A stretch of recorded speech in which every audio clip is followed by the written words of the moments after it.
Right, Lydia, so good first lesson there yesterday. So we've got three chords to start with. One, I don't know if I mentioned this, but there's eight basic ones that you have to know. It doesn't necessarily stop there now, but those are kind of the foundational ones. And, we'll see where we go from there.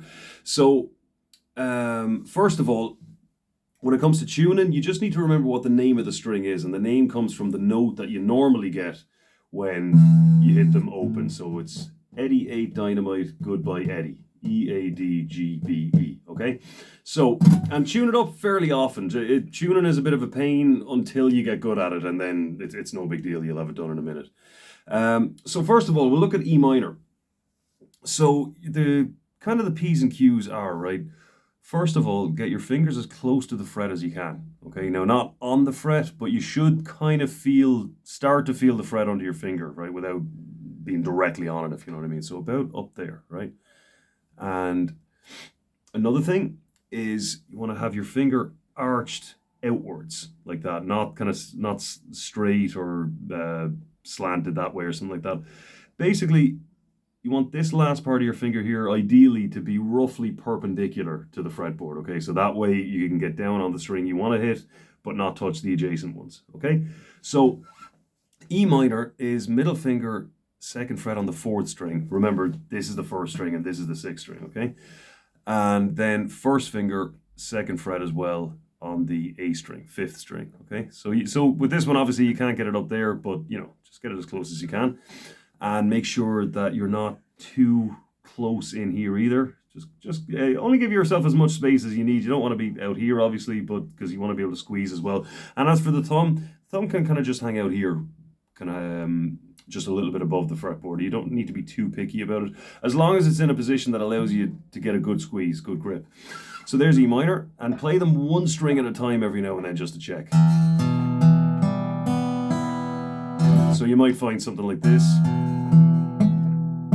So just kind of work that out. And as I said, if that's happening, it's either that you're not holding the string down hard enough, you're not close enough to the fret, or more likely there's a finger, so this one, touching the string adjacent. So if I just kind of stand that up a bit straighter, there it is.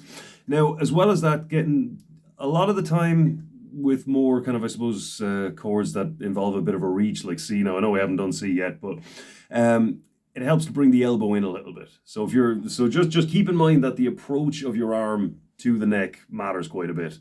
But we don't need to think about that too much yet. But if you are having that kind of trouble where you're having trouble reaching, get the elbow in a little bit. Okay, so next chord is G. So from E minor, we're going first finger still on the second fret of the A string, but now we can get it right up to the fret. Middle finger, third fret on the sixth string, third finger, third fret on the first string. Okay, last one we did was A minor. So now most of the basic ones don't involve the sixth string. Now the first two we did, as it happens, they do. But most of them don't, right? So we'll just do the chord first. So that's first finger, first fret on the second string, and then third finger on the next one up. So it shouldn't look like this, even though that's not really wrong. It should sound fine, but it's generally a better habit to have the middle finger on the physically higher string. Okay, so there's the chord.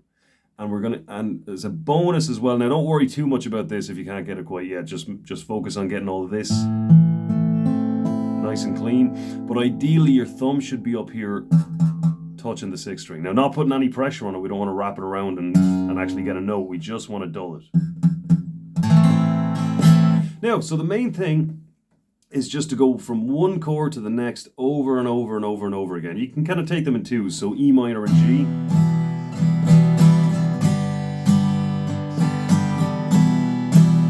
It could be E minor and A minor.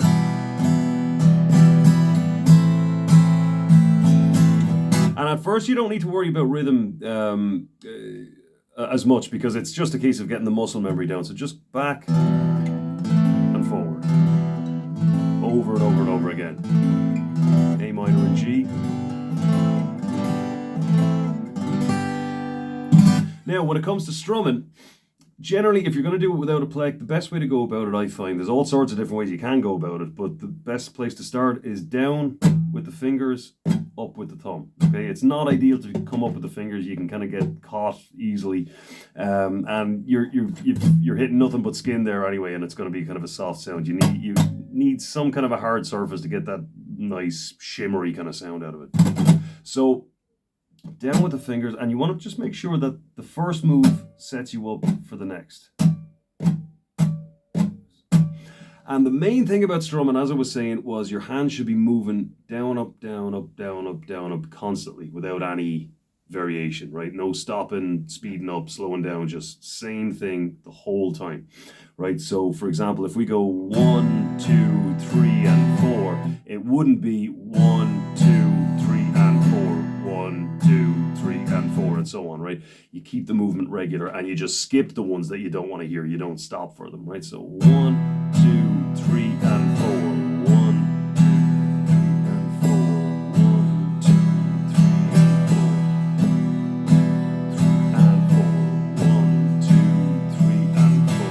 1, 2, 3, and 4. Okay.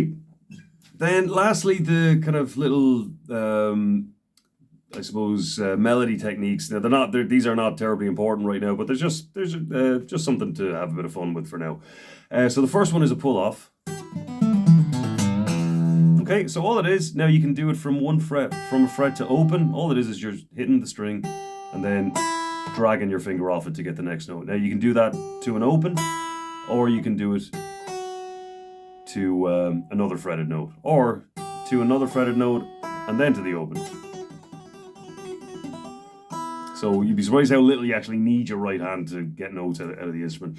So another one is a hammer-on. Okay, so the trick with a hammer-on is that you need to give yourself a good bit of clearance and smack down on it as snappy as you can. Okay? And then finally the last one was a slide. So now the trick to a slide is that you just need to keep the pressure on as you're dragging it up. Okay, so if you don't, that happens, right? Just the note just dies. So keep the pressure on, keep a good squeeze, and drag it up. Well, maybe not like that, but...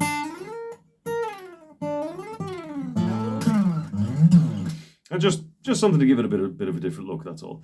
So, oh yeah, and one last thing as well, just make sure you're having to think about a couple of songs that you'd like to play. As I said, I've got no shortage of songs I can show you, but they may as well, since they all pretty much use the same chords anyway, it may as well be something that you like. So, all right, see you get on with that. I'll talk to you next week.